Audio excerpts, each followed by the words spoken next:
mulai. Oke, baik. Untuk rekaman kuliah kita sudah siap. Kita mulai. Assalamualaikum warahmatullahi wabarakatuh. Waalaikumsalam warahmatullahi wabarakatuh. Waalaikumsalam warahmatullahi wabarakatuh. Oke, alhamdulillah. Pada kesempatan malam hari ini kita bisa bertemu kembali dengan beberapa yang sudah bisa gabung di kelas kita malam hari ini untuk melanjutkan materi pengantar akuntansi kita. Oke, sebagaimana kemarin sudah saya sampaikan bahwa di dalam materi akuntansi itu antara satu materi dan materi berikutnya itu nyambung, ya, saling berkaitan. Jadi ketika materi yang sebelumnya itu masih belum paham, saya selalu minta untuk dikonfirmasi dulu, ditanyakan lah paling tidak. Yang nggak paham di aspek yang mana, di bagian apa. Nanti kita mengulang lagi, nggak apa-apa.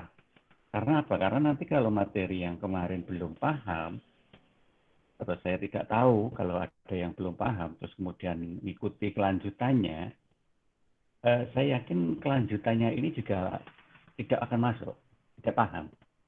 Karena kelanjutannya itu nanti meneruskan apa yang sudah dilakukan di materi sebelumnya. Pertemuan kemarin kita membahas tentang dua hal yang paling pokok. Ya. Yang pertama kita bahas analisis transaksi untuk melihat pengaruh dari masing-masing itu.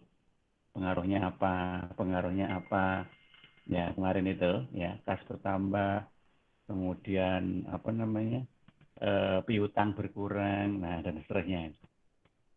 Nah itu pengaruh, namanya analisis transaksi.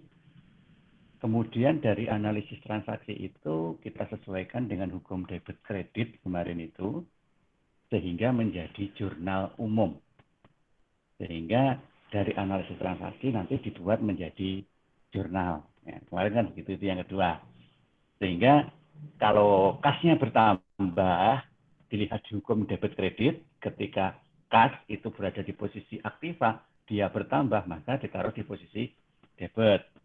Nah, kemudian misalkan hutang, ya hutangnya bertambah, maka hutang bertambah ada di posisi kredit, maka ditaruh di posisi pasiva, kemudian ditaruh di posisi kredit dan seterusnya. Nah, itu semua kemarin sudah saya sampaikan lewat modul dasar akuntansi. Kemudian kalau saya nggak salah, dari modul inilah kemarin saya minta kalian untuk mencoba soal yang ada. Jadi saya mohon kemarin itu ini untuk dibaca, terutama hukum debit kreditnya ini, ya. Nanti kalau bisa dihafalkan, karena memang ini nggak akan berubah, ini selamanya ya begitu terus. Maka dihafalkan boleh sama itu. Kalau sesuatu yang nggak pernah berubah, dihafalkan nggak apa-apa. Tapi kalau sesuatunya itu bisa berubah, kayak apa berpengaruh terhadap apa, itu kan mungkin aja berubah. Itu jangan dihafal, kalau itu harus dilogika. Tapi mana yang ditulis di debit pada posisi bertambah, mana ditulis di kredit pada waktu bertambah, dan sebaliknya. Berkurang di kredit, berkurang di debit, itu yang mana? Itu yang harus dihafal. Dan ditambahi saldo normal ini. Untuk apa saldo normal ini? Nah, nanti ketika kita menghitung saldo dari buku besar, barulah saldo normal itu dibutuhkan. Misal, semua rekening yang ada di posisi aset. Ya, apa aja itu? Kemarin sudah saya minta untuk lihat ini aja dulu. Aset itu ada dua, aset lancar, aset tetap. Yang ada di aset lancar ini, yang ada di aset tetap ini, misalkan ditambahi satu kendaraan belum ada itu. Nah, itu semua masuk kategori aset, ya. Termasuk kalau mungkin ada aset lain-lain juga nggak popo, aku masuk di aset. Kalau di aset itu berarti kalau semuanya bertambah nanti ditulis di posisi debit, dan kalau berkurang ditulis di posisi kredit. Nah, Saldo normalnya apa? Debit. Saldo normal debit itu posisi dalam penghitungannya nanti debit itu ada di depan. Ya, semua yang ada di debit itu nanti dijumlah, dikurangi dengan semua yang ada di kredit. Baru itu ketemu saldo. Nah, masuk saldo normal itu ada di depan nanti ketika menghitung. Ya kan? Tadi saya katakan nanti dihitung dulu semua yang ada di debit baru dikurangi kredit. Beda dengan hutang. Kalau hutang semua saldo normalnya kan kredit ya. Maka semua dihitung dulu masuk di posisi kredit. Yang ada di posisi kredit nanti digunakan untuk dikurangi dengan di posisi debit. Maka akan ketemu berapa, itulah yang disebut dengan saldo hutang. Kalau saldonya aset, debit dikurangi kredit karena saldo normalnya debit. Kalau hutang, kemudian modal, kemudian pendapatan, karena saldo normalnya itu kredit, berarti kredit dikurangi dengan debit. Jadi semua yang ada di posisi kredit dikurangi dengan semua yang ada di posisi debit. Nah, ketemu berapa? Itulah saldonya. Kalau aset dan biaya sama. Jadi semua yang ada di debit dijumlah, dikurangi dengan semua yang ada di kredit, maka itulah saldonya. Nah, maksudnya begitu untuk melihat saldo normal itu. Nah, ini dihafal, boleh ya. Ya, nggak dihafal juga boleh, tapi kan perlu ada catatan kalau begitu. Ya, monggo silahkan gimana caranya. Yang penting tidak salah ketika nanti menempatkan. Nah, itu yang kemarin sudah kita sampaikan. Kemudian selanjutnya saya minta untuk latihan. Nah, sudah atau belum saya nggak tahu ya. Nah, kalau mau lebih detail lagi, aset itu ada seperti ini nanti ya. Ya, monggo lah melihat dari manapun yang penting itu di posisi aset, di posisi hutang, di posisi modal, posisi pendapatan, posisi biaya apapun. Ini kan yang sederhana saja. Yang kompleks yaitu nanti isinya macam-macam, itu banyak banget. Tapi yang penting jangan sampai salah ngelihat ya. Kalau memang kelompok pendapatan ya pendapatan, kelompok biaya ya biaya, modal ya modal, aset ya aset ya. Gitu ya. Jadi nggak boleh dicampur. Nah, kemudian karena kita bicara tentang siklus akuntansi untuk pengantar akuntansi ini nanti, maka siklus akuntansi itu minimal sampai di sini aja, wes. Nah ini nomor 8 ini. Ya. Pertama, analisis transaksi sudah kita bahas kemarin. Jurnal juga sudah kita bahas kemarin. Rencana hari ini mau ke sini ini ya, mau posting buku besar ini rencana. Nah, cuman saya bilang rencana itu kenapa? Kan sudah ketemu, Pak. Ya, sudah ketemu, tetapi tadi loh, untuk bisa paham yang ini, syaratnya dua yang di atasnya ini harus paham. Kalau dua yang di atasnya itu belum paham, ya bisa sih lanjut, cuman ya moga-moga paham gitu aja. Karena banyak banget yang nggak paham kalau pola sebelumnya itu tidak difahami. Karena di akuntansi itu nyambung, saling gandeng renteng gitu, nggak bisa dipelajari sendiri-sendiri, nggak bisa. Karena itu nanti nyambung. Kenapa kok nyambung? Namanya juga siklus. Siklus itu kan ibarat apa ya? Rantai. Ibarat rantai. Rantai itu kalau tidak nyambung kan nggak bisa fungsi gitu ya. Ada rantai putus gitu aja, nggak nyambung satu mata gitu aja, nggak bisa fungsi rantai itu. Nah, supaya fungsi sebagai rantai ya memang harus nyambung. Sama, akuntansi juga begitu. Untuk menjadi sebuah laporan yang benar, maka harus jalan siklusnya. Nah, kalau nggak jalan, berarti ya nggak jadi laporan yang benar. Nah, untuk jalan, maka supaya bisa menjalankan di berikutnya, ya harus menyelesaikan di atasnya. Nah, itu makanya saya minta kemarin itu untuk mencoba latihan dengan menggunakan mana ini kan. Mulai dari sini, guys. Ya sebenarnya itu ada jawabannya di bawah. Tapi kan ya jangan langsung lihat jawabannya gitu loh. Coba latihan dulu. Nah, latihannya ini kemarin saya sarankan menggunakan slide presentasi yang saya sampaikan itu. Jadi bukan kok melihat jawabannya dulu baru melihat atasnya lagi. Nanti ngapal nih malah lihat. Bukan kok yang penting jadi loh, bukan ya. Kalau yang penting jadi tetapi jadinya itu hasil melihat, itu berarti belum paham. Itu hanya sekedar bisa membuat gitu aja. Karena kalau untuk paham itu benar-benar nanti tahu dengan sendirinya tanpa melihat. Sehingga ketika ini nanti berganti, karena ini kan situasional ini bisa berubah semaunya ini kan, bisa berubah semuanya, masing-masing transaksi itu bisa berubah-ubah terus, nggak harus seperti itu dan pasti nggak seperti itu gitu ya.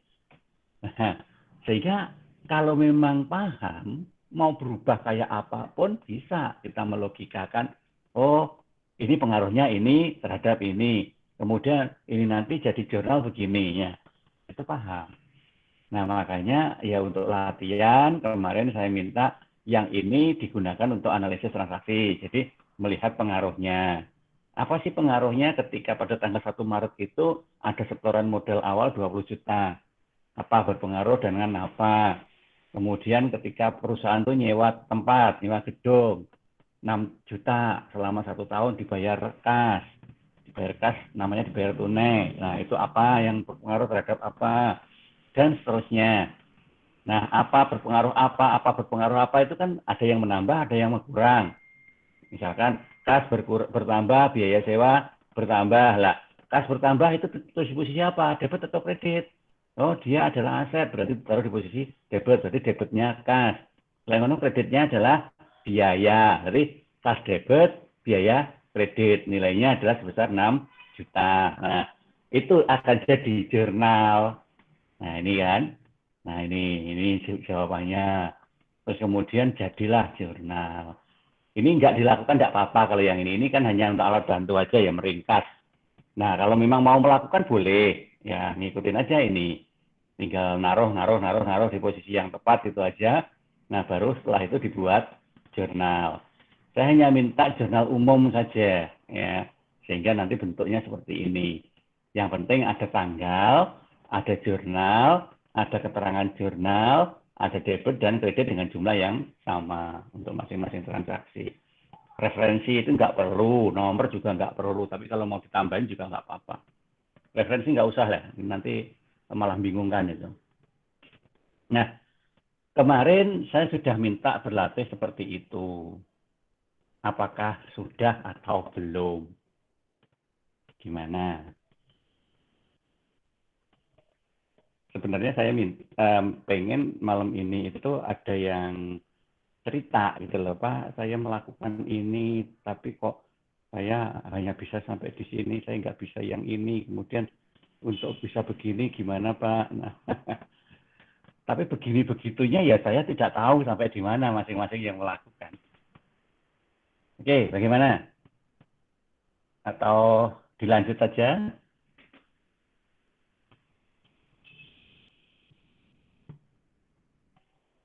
Loh, nggak ada yang jawab.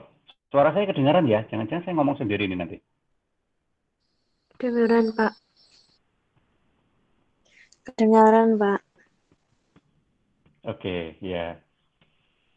Ya setidaknya saya nggak ngomong sendiri ya, karena saya nggak ngerti lah yang seperti ini.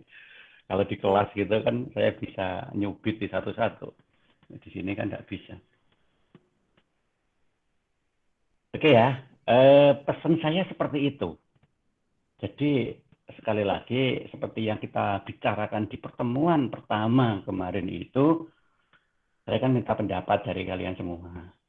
Akuntansi itu teknis.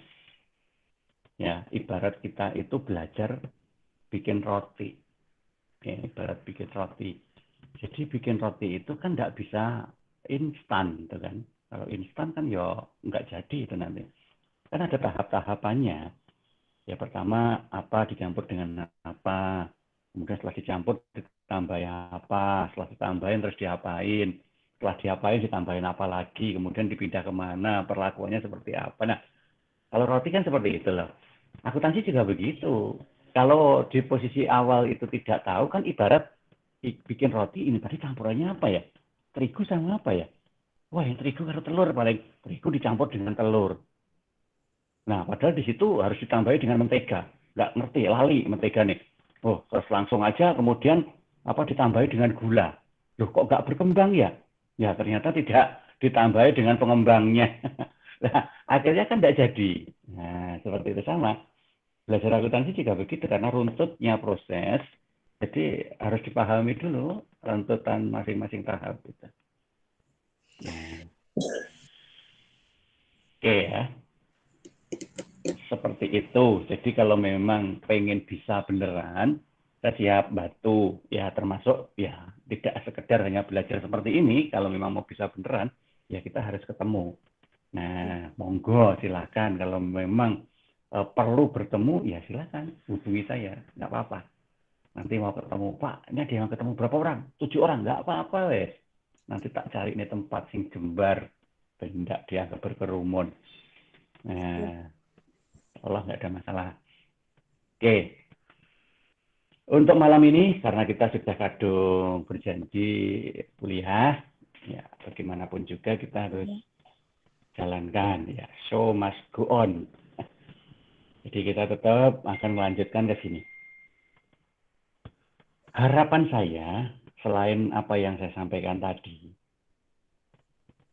saya sengaja memberikan materi ini kemarin, dan materi ini seolah minimal untuk setengah semester ini berlaku. Jadi saya tidak setiap pertemuan ngasih materi, karena ya materinya sudah ada di modul itu. Paling kalau nanti saya berikan tambahan, ya saya berikan yang slide presentasi aja lah, karena slide memang saya buat beda-beda memang. Hari ini kita bahas buku besar, nanti slide-nya tak kirim. Yang penting di modul ini sudah kebaca. Ya. Kalau belum baca ya memang susah. Nanti kan baru baca sekarang, fokusnya pecah dengan cerita saya dan sambil membaca.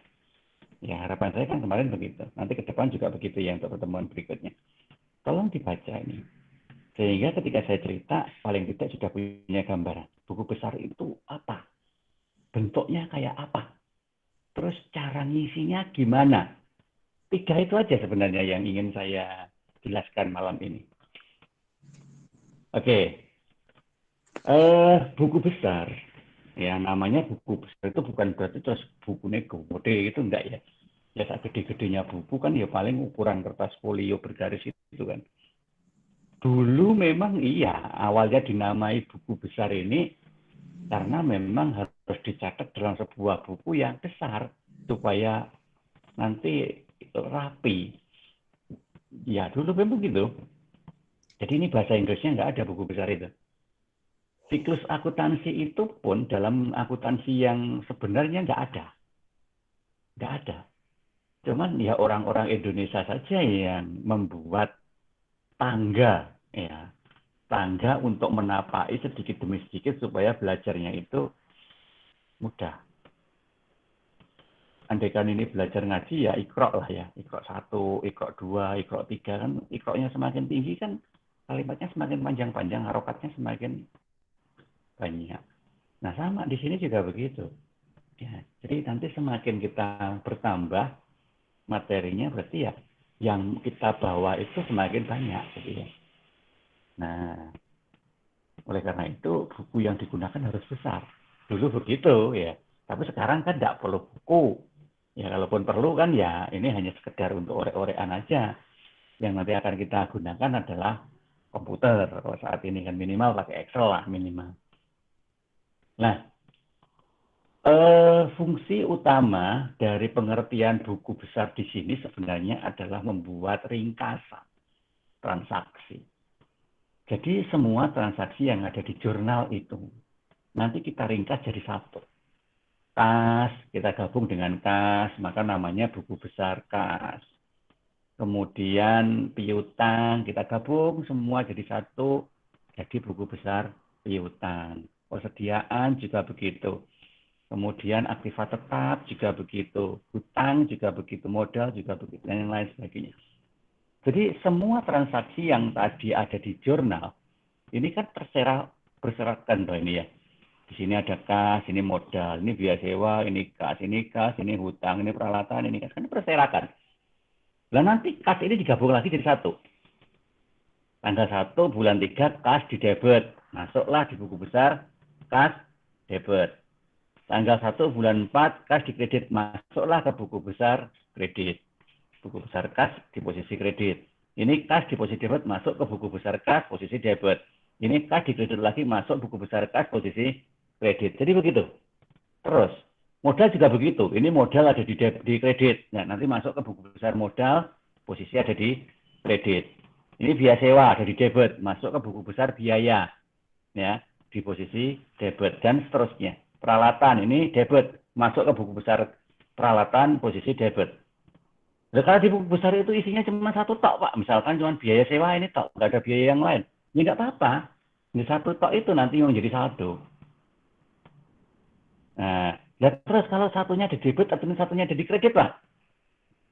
Ya nanti kalau cuma dua, satu debit, satu di kredit, ya tinggal dilihat itu transaksi apa. Kalau kas misalkan, kas kan di posisi aktiva tadi ya. Nah, maka hukum yang di atas tadi dilihat lagi.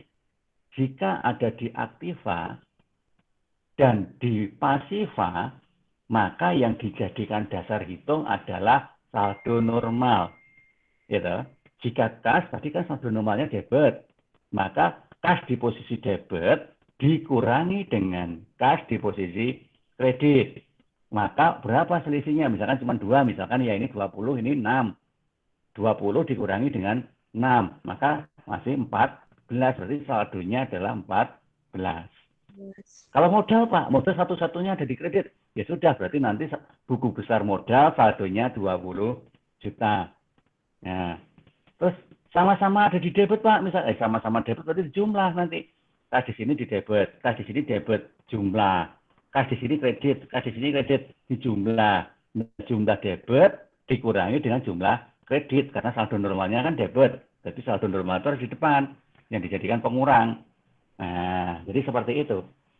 Nah, oleh karena itulah maka buku besar saya sebut fungsinya adalah meringkas transaksi yang sudah di jurnal. Tujuannya apa? Tujuannya untuk mengidentifikasi transaksi-transaksi ini untuk dihitung saldo akhirnya. Nah, sehingga nanti kalau kita lihat dari contoh yang ada di modul ini, nah seperti inilah buku besar kas atau buku besar apapun ya.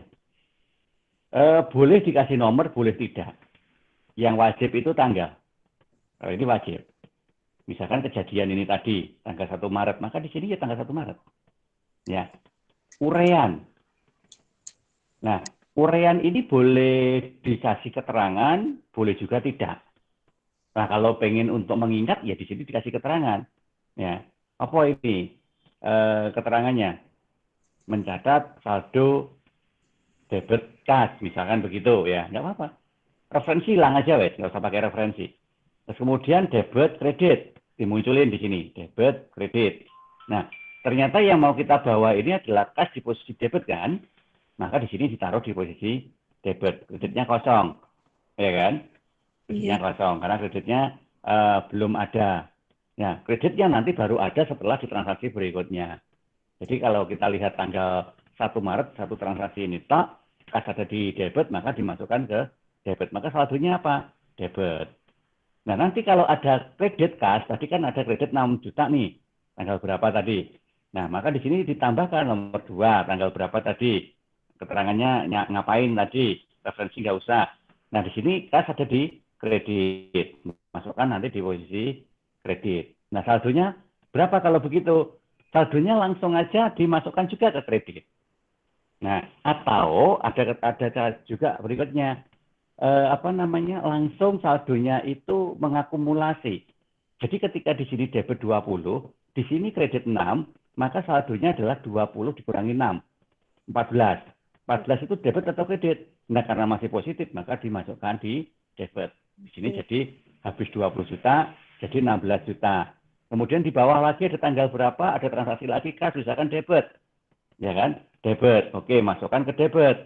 Nah, kemudian karena di sini tadi 16 ditambah debit, misalkan debitnya 2 juta, ya berarti 16 ditambah 2, berarti 18. Masuk di sini saldo debit 18. Jadi saldonya itu otomatis menyesuaikan sendiri berdasarkan dari pergerakan yang ada di posisi debit dan kreditnya.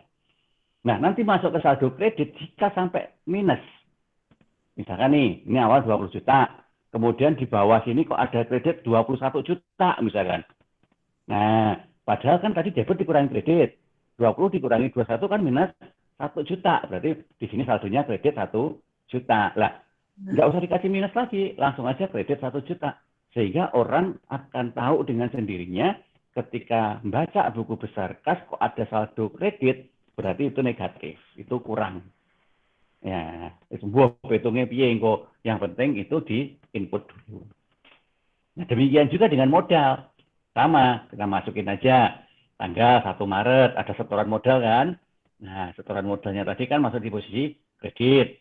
Nah, sehingga di sini kredit, saldonya kredit, karena belum ada yang lain. Nah, nanti kalau ada lagi pergerakan modal, taruh di posisi bawahnya. Kalau debit ya terus ke debit, kredit ya kredit. Karena saldo normalnya tadi untuk modal adalah kredit, maka nanti pengurangnya adalah kredit dikurangi debit. Jadi kebalikan dari aktiva tadi. Nah, begitu. Nah, untuk langkah-langkahnya silakan dibaca pengertian di bawahnya. Seolah itu sudah dijelaskan detail kok ya. Nah, sehingga kalau memang mau lihat jadinya dari semua transaksi yang ada di di jurnal ini tadi, ya, saya anggap kalian sudah membaca jurnal ini kan.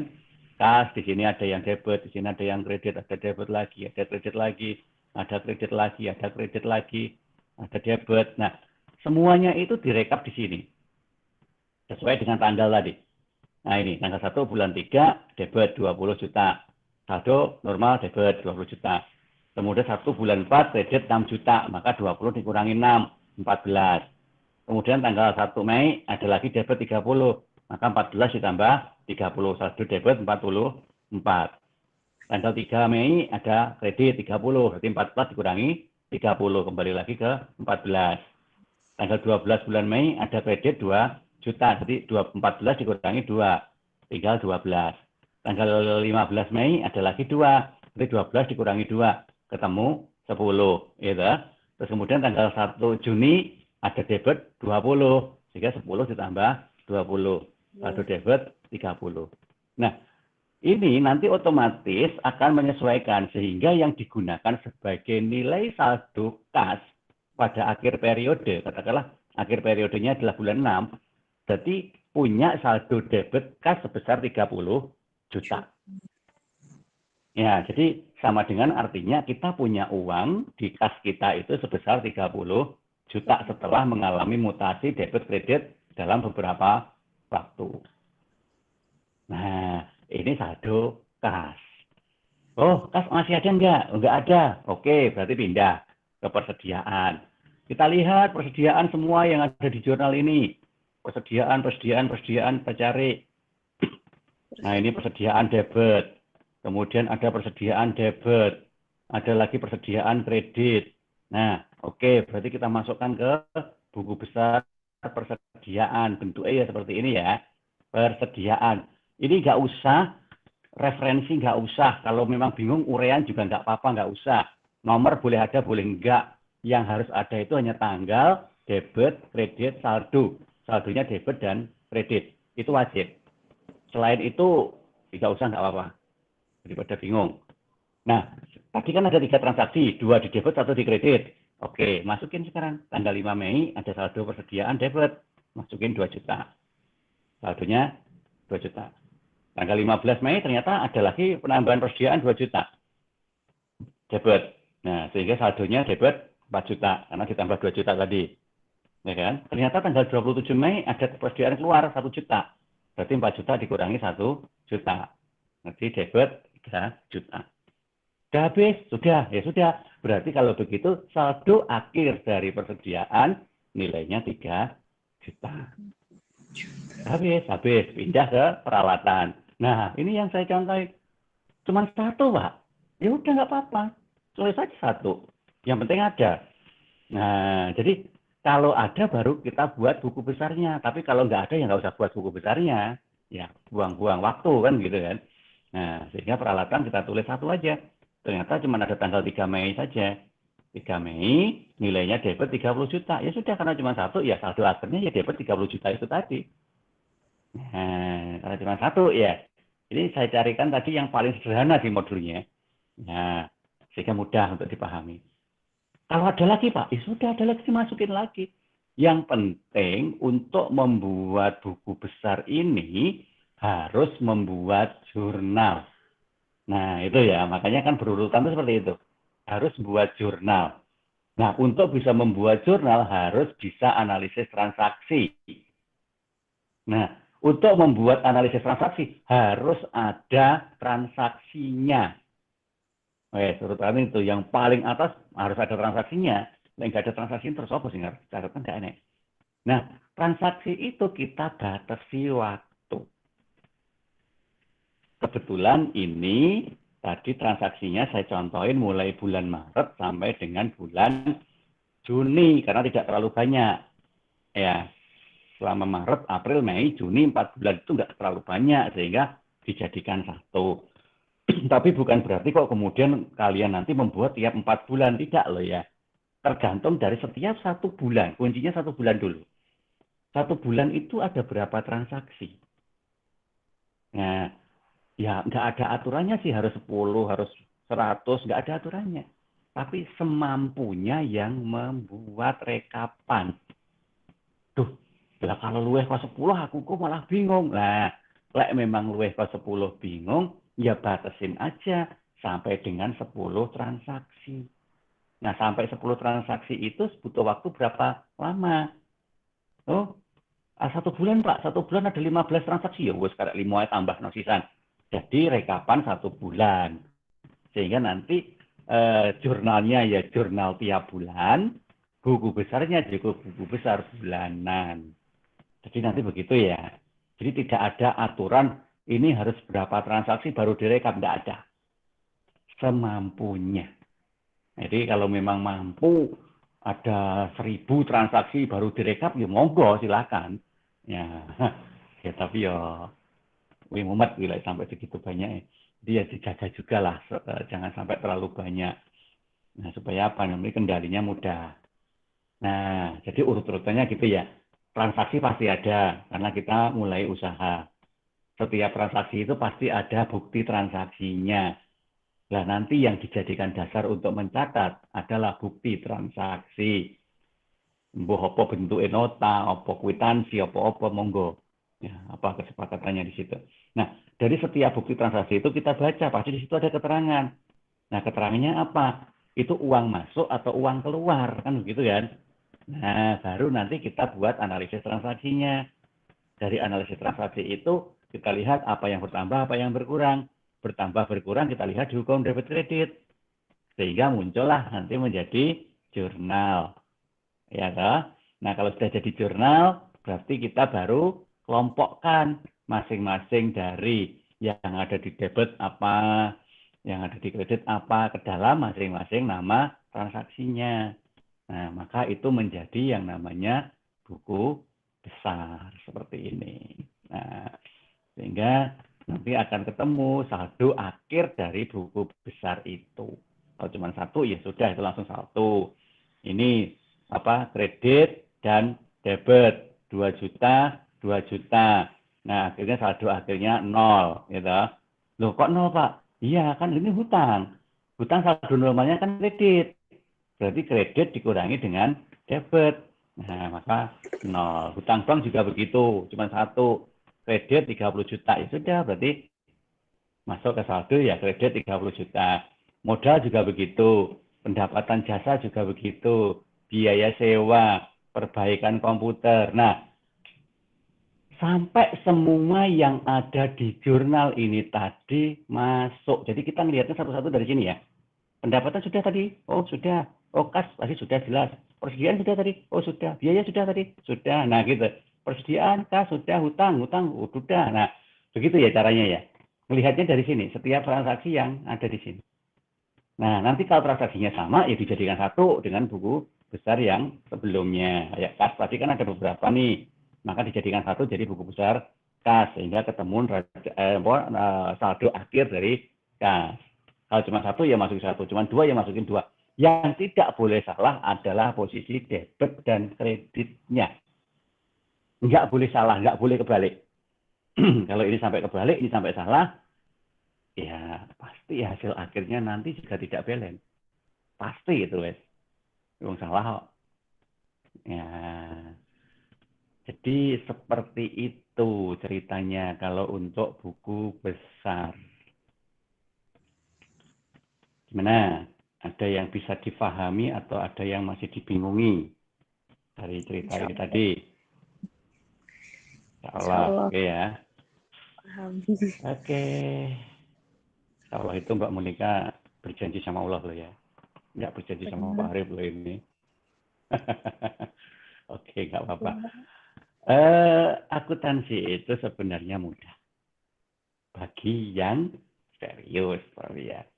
Tapi bagi yang merasa, kok angel ya. Nah ini, aku adalah prasangka hambaku. Nah, kalian mesti sudah sering mendengar ini. Aku adalah prasangka hambaku.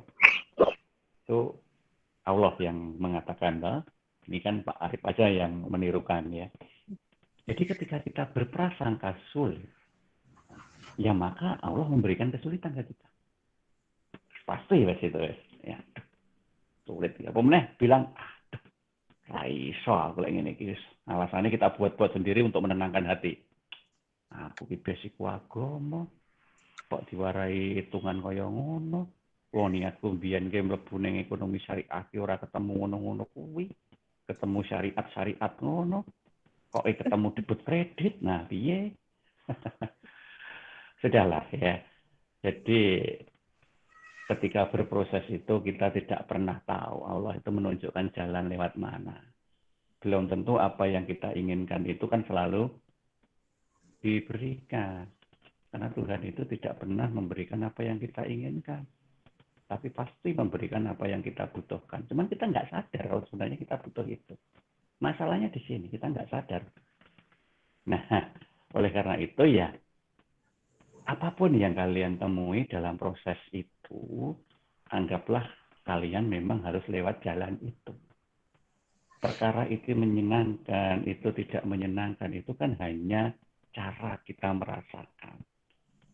Sehingga ketika cara kita merasakan itu kita sesuaikan dan mampu kita konsistensikan, insya Allah pasti akan pindah pada waktunya. Ya kira-kira begitulah. Baik, Pak. Ya, oke. Sebenarnya buku besar sampai di situ aja. Karena untuk berikutnya saldo. Saya sedikit singgung saldo. Ya, jam berapa ini? Nah, belum ada jam 9. Oke, cuma sebentar kok ini. Baik, Pak. Saldo itu fungsinya untuk merekap. Nah, merekap semua saldo dari buku besar. Nah, jadi ini kan genten sing tercerai-berai adalah posisi saldonya. Iki sik melok biaya perbaikan komputer, iki sik melok biaya sewa, iki sik melok pendapatan jasa, iki sik melok modal dan seterusnya. Sik melok masing-masing rekening. Nah, semua itu nanti dijadikan satu laporan. Jadi semua rekening itu nanti dikumpulkan jadi satu untuk dijadikan neraca saldo. Rekening yang saldonya debit ya nanti ditaruh di debit, rekening yang saldonya kredit ya ditaruh di kredit. Tapi semua digabung menjadi satu. Nah, itulah neraca saldo. Sehingga nanti bentuknya kayak begini. Ya. Kas tadi kan kita lihat, kas saldonya di mau kas. Iki. Debit toh, debit 30 juta. Ya toh? Nah, maka itu nanti akan dimasukkan ke neraca saldo di posisi debit. Nah, ini. Nah, kode perkiraan hilangin dulu aja, nggak usah. Nama perkiraan, debit, kredit itu tak. Kas, 30 juta. Persediaan juga, coba jenengan pirsani. Itu kan juga saldonya tadi, debit 3 juta. Peralatan, saldonya debit 3 juta. Hutang usaha, saldonya 0. Walaupun 0, tapi harus ditulis loh ya. Selama di atas ada, maka di sini harus ada. Nggak boleh kok alah 0 ya, ditinggal. Jangan, boleh ingo. Jadi, akuntansi itu selama ada transaksi harus kita laporkan berapapun nilainya. Nggak boleh tiba-tiba hilang. Ya, nggak boleh. Karena akuntansi itu harus runtut ceritanya. Nggak boleh kok tiba-tiba nggak ada. Apapun alasannya nggak boleh. Ya. Nah, jadi tetap harus muncul. Hutang usaha 0. Hutang bank tadi saldonya kredit 30 juta. Modal saldonya kredit 30 juta. Biaya perbaikan komputer saldonya debit 1 juta. Biaya sewa saldonya debit 6 juta. Jasa saldonya kredit 20 juta. Nah, Di sini loh pertama kali nanti untuk membuktikan apakah cara kita mencatat mulai dari analisis transaksi, kemudian jadi jurnal debit kreditnya, jadi buku besar ketemu saldonya. Ketika kita gabung di sini harus balance. Nah ini taruhannya. Harus balance. Maka biasa nih kalau mahasiswa yang akuntansi mahasiswa saya yang akuntansi, kan kalau kuliah normal gitu saya tungguin. Ayo coba hitungan. Waktu jumlah inilah jantungnya sama berdebar-debar kabeh. Saya nggak berani jumlah. Loh kok nggak ada jumlah? Saya takut Pak. Takut apa? Nggak balance. Nggak boleh takut salah. Sebab kalau kita takut salah, kita nggak ngerti bagaimana kita harus memperbaiki. Ya kan? Orang ngerti salah terus dandani apa? Kan tidak jelas. Ya harus kita lakukan semuanya sesuai dengan aturan. Jadi kalau memang benar ya alhamdulillah, langsung aja bersyukur gitu ya. Artinya apa? Kita tidak perlu baleni lagi gitu loh. Karena sudah benar cara kita. Kalau salah, ya sudah berarti ada hal yang perlu kita cek lagi. Dan ini tolong salah. Nah ya nggak apa-apa, telusuri lagi. Telusurinya dari mana? Yuk atasnya dulu. Kita lihat apakah tadi kita cara naruhnya salah. Kadang itu kan ya jenenge ngantuk ya. Kudune yang tulis neng gone debit, ya toh taruh di posisi kredit misalnya. Nah, ini salah apa lah nulis. Nah, sehingga bawahnya artinya berubah. Nah, ngitungnya juga gesek kan gitu. Nah, kalau ternyata di buku besar sudah benar, berarti nelusuri atasnya lagi. Atasnya buku besar apa? Jurnal. Aku jangan-jangan jurnal salah. Nah, debit kreditnya salah, timbul kebalik. Nah, telusuri di jurnal. Nah, kalau jurnalnya sudah benar, insya Allah benar kudu nilai jurnalnya wis benar. Rata-rata salah itu ada di jurnal.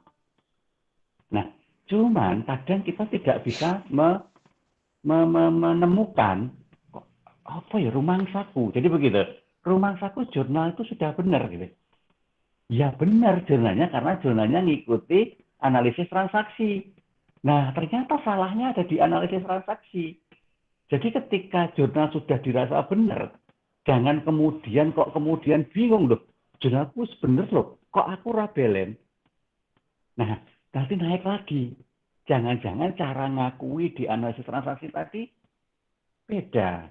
Mana yang bertambah, mana yang berkurang. Ya kan? Karena tadi kan kalau dalam bentuk kalimat seperti ini, mempengaruhi ini bertambah sebesar ini, dan ini berkurang sebesar ini, atau ini bertambah sebesar ini bertambah sebesar ini. Kan begitu. Dan nanti cara memastikan ini bertambah berkurangnya sih salah. Nah, ada juga kemungkinan salahnya di situ. Nah, kalau di sini juga nggak ketemu Pak. Kalau nggak ketemu berarti nggak paham. Karena ini sudah langkah yang paling awal gitu ya. Sak dhuwurene ra ono gitu lho. Mosok nyalahno kwitansinya. Ya, tidak mungkin. Angkanya kita ngikut transaksi. Kalaupun kwitansi itu salah, itu yang bisa nyadari ya hanya kasir yang nyatet. Kita sebagai akuntan kan hanya ngikuti apa yang ada di transaksi. Ya toh? Kecuali si kasir itu langsung merevisi. Mau jadi apa? Neraca saldo. Duwe sih. Kayak mau nek sing salah kudune iki 6.500.000. Lek ku nulis ki kleru 6 juta, jadi kurang 500. Nah, yang bisa benerin siapa? Yang bisa benerin ya tellernya, apa kasirnya. Jadi akuntan tidak akan ngerti, karena akuntan kan tidak terlibat, kecuali akuntan merangkap jadi kasir ya. Jadi dan ngabei, KPKP diayai. Nah, ya tapi itu nggak sehat itu ya, nggak sehat, cepat capek. Nah, oleh karena itu, maka kalau sebagai akuntan, pencatatannya yang sampai di sini aja. Nelusurinya maksudnya ya, nelusurinya. Jadi paling awal tadi kan membuat analisis dalam bentuk kalimat seperti ini. Kemudian kalau memang mau rigid lagi ya dibuat ringkasan seperti ini. Ringkasan ini kan mau diambil simbolnya ini plus minus itu. Kalau kas plus itu berarti apa? Debit. Kalau kas minus berarti kredit. Cuman begitu aja supaya nanti penempatannya di posisi jurnal itu pas.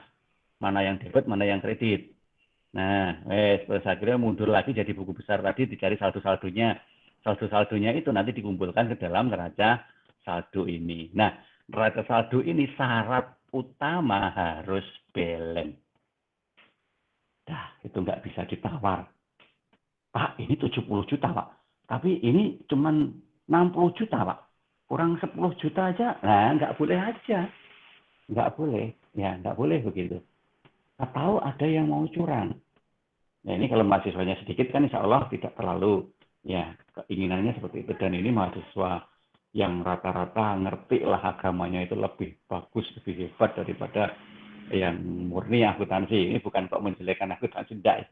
Itu anak saya juga. Ya, cuman kenyataannya saja karena basic keilmuan dari agamanya lebih bagus panjenengan. Jadi nggak mungkin kalian pengen kurang kayaknya ditulis aja pada nih, oleh sopo Pak Arif akan ngitung. Pak Arif nggak akan tahu sih, karena jangan takut sama Pak Arif. Pak Arif hanya manusia, tapi takutlah pada Tuhan kan begitu. Ayo kan cuma latihan.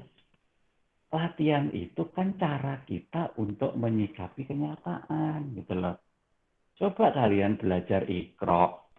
Belajar Iqra itu banyak harokat yang dimaafkan gitu, kudune dengung, orang dengung, gitu kudune dawa dadi pendek. Gesek kabeh kan itu artinya. Iya kan? Sama. Jadi jangan memaafkan diri sendiri atas suatu hal yang karena kita tidak mau berusaha lebih. Ya, kalau caranya seperti itu, maka hasil yang kita terima juga tidak akan maksimal. Ya jadi sih jadi tapi nggak maksimal. Padahal orang itu kan siapapun orangnya kan senangannya sing apik kan begitu kan. Nah, itu yang harus difahami. Oke, sampai di sini. Ada pertanyaan?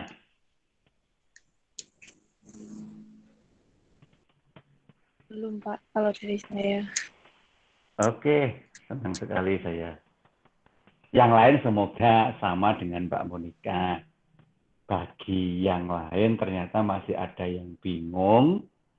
Nah, ini sekalian ngetes Mbak Monika. Tanya dulu ke Mbak Monika. Pak Arif ini bisa maksudnya sing iki.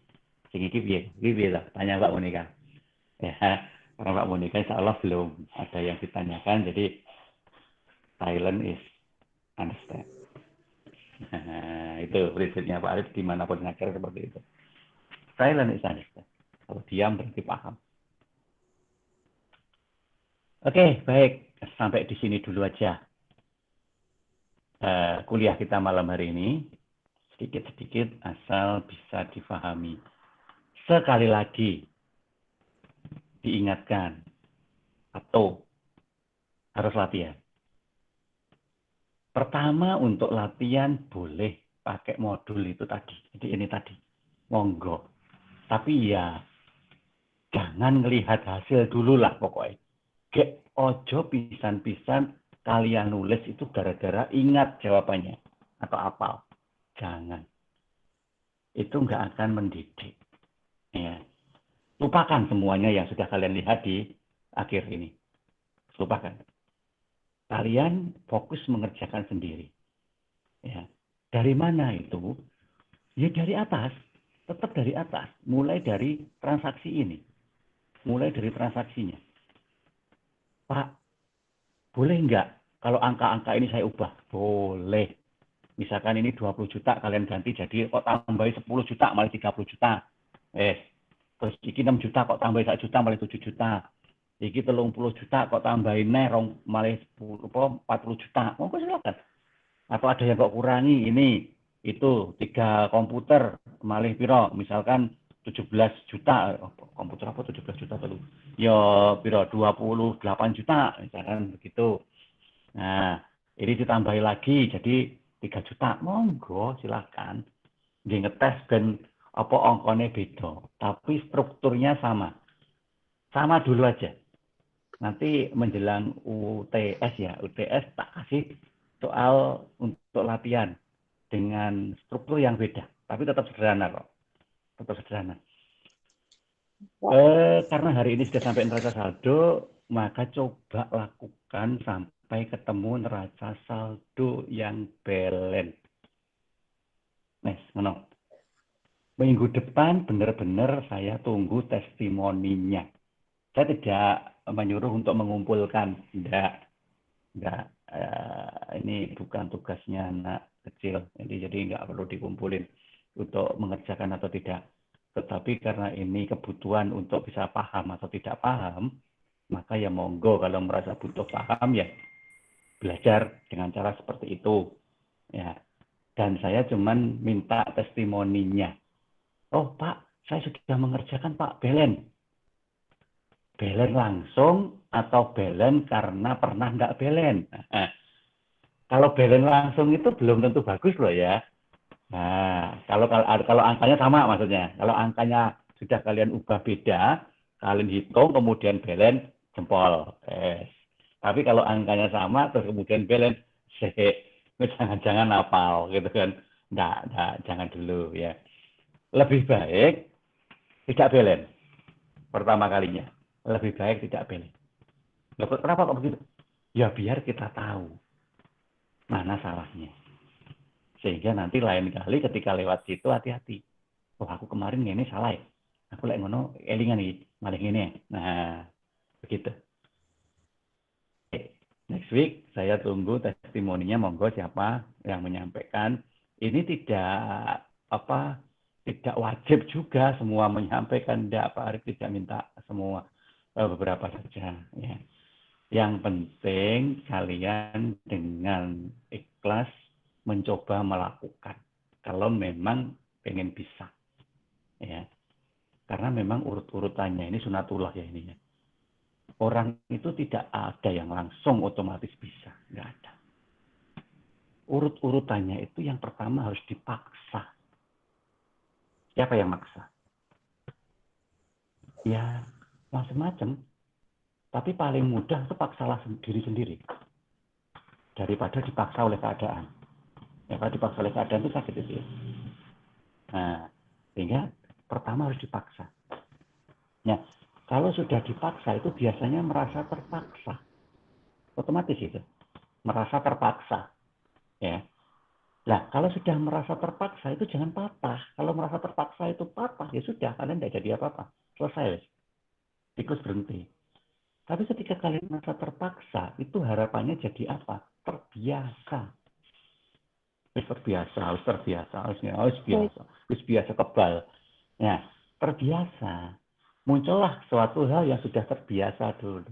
Terbiasa dipaksa. Terbiasa terpaksa. Nah, kalau sudah terbiasa, maka lama-lama nanti jadi bisa. Nah, itu loh runtutan proses untuk jadi bisa itu. Jadi memang tidak mudah, apalagi kalau nggak punya dasar sama sekali. Tapi karena memang harus melewati situasi seperti itu, ya lewati dan nikmati saja. Nggak usah harus mikir yang aneh-aneh. Tujuannya belajar kok di sini. Ya memang sakit. Cuman sakitnya itu kan karena gara-gara belum terbiasa tadi aja. Nanti kalau sudah terbiasa kan ingat dengan sendirinya. Oh yang ini. Nah nanti akan jadi terbiasa. Dan otomatis pasti bisa. Nah, itu urutannya. Karena lebih baik kita memaksa diri kita sendiri sebelum kita dipaksa oleh keadaan. Karena kita nggak ngerti loh, besok apa yang akan kita hadapi. Belum tentu kalian tuh dari pondok terus selamanya hanya ngurusi masalah agama. Belum tentu juga. Karena kita nggak ngerti ke depan itu nanti apa yang akan kita jalani. Ya, siapa tahu kalian dipasrai karena orangnya baik, orangnya amanah, istiqomah, ya, maka dipasrai keuangan. Kamu pegang keuangan ya, karena sifat kamu kok begitu. Nah, waduh, kan begitu tuh kalau nggak ngerti. Berarti kan sudah dikasih amanah nih, kamu mau nolak. Ya, ya lewat nolak. Nolak gak enak. Kita sudah pernah hutang budi sama dia, sudah pernah banyak hal sama dia. Kemudian wong dia minta satu aja, masuk kita nggak akan bisa penuhi. Nah itu kan berarti kan terpaksa kan. Tapi siapa yang maksa? Keadaan itu sakit bener. Bener sakit karena kalian dituntut untuk bisa dalam waktu yang singkat gitu. Karena keuangan nggak bisa nunggu, ya kan? Nggak bisa nunggu. Nah itulah.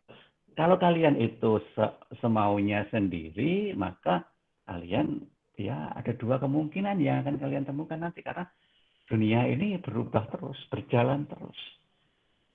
situasi yang sedang berjalan dan kita itu tidak mau bergerak, maka hanya ada dua kemungkinan. Yang satu itu kita ketinggalan, kita ditinggal, gitu. Karena yang satu itu berjalan terus, kita diem aja, pasti ditinggal. Atau yang kedua, kalau kebetulan kita saat ini ada di depan dan kita tuh diem, maka kita akan ditabrak. Oke, itu yang akan terjadi. Maka untuk bisa dikatakan kita itu hidup mengikuti dunia, berarti kita harus sama-sama bergerak. Ya, kayak sepeda itu loh. Kenapa rodanya dua tapi nggak jatuh? Ya karena bergerak. Coba kalau nggak bergerak, jatuh. Ya. Nah, ini pesannya Pak Arif. Silakan nanti direnungkan, digunakan untuk memperkuat keyakinan diri, digunakan untuk ya meneguhkan hati, ya supaya apa? Supaya apapun yang kita hadapi saat ini, ya memang kita sadari bahwa inilah jalan yang harus kita lalui. Dan itu Allah yang menunjukkan. Oke, mungkin begitu yang bisa saya sampaikan pada malam hari ini. Absen, sekali lagi saya ingatkan, jangan sampai lupa untuk 2 pertemuan, bagi yang kemarin belum tapi ternyata kemarin masuk. Kalau sudah ya syukur ya. Berarti yang tidak absen pada malam hari ini, saya anggap tidak hadir. Nanti akan saya tandai di posisi tidak hadir. Bagi yang memang hadir, silahkan masuk ke simtiknya dan melakukan absensi untuk mata kuliah pengantar akuntansi. Ada 2 materi yang saya buka absennya, materi hari ini sama materi minggu yang lalu. Ya, coba dilakukan. Kalau nggak bisa nanti WA saya, nanti saya ceknya. Oke, mungkin begitu yang bisa kita bahas malam hari ini. Semoga apa yang kita bahas malam hari ini bermanfaat. Kita akhiri pertemuan kita. Assalamualaikum warahmatullahi wabarakatuh. Waalaikumsalam. Waalaikumsalam.